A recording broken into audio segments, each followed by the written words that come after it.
নমস্কার বন্ধুরা, দিনটা ছিল রবিবার।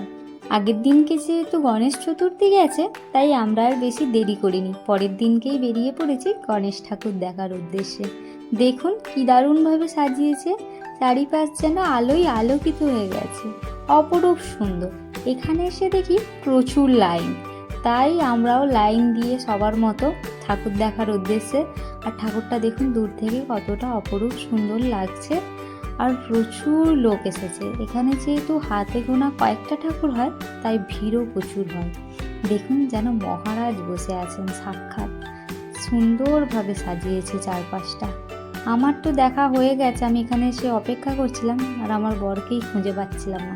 দেখুন দেখা যাচ্ছে কিন্তু ওই যে ঠাকুরের সামনে আসছে, ওখানে কিন্তু প্রসাদও দিচ্ছিল, তাই আমার বর হাতে প্রসাদ নিয়েই দাঁড়িয়ে পড়েছে।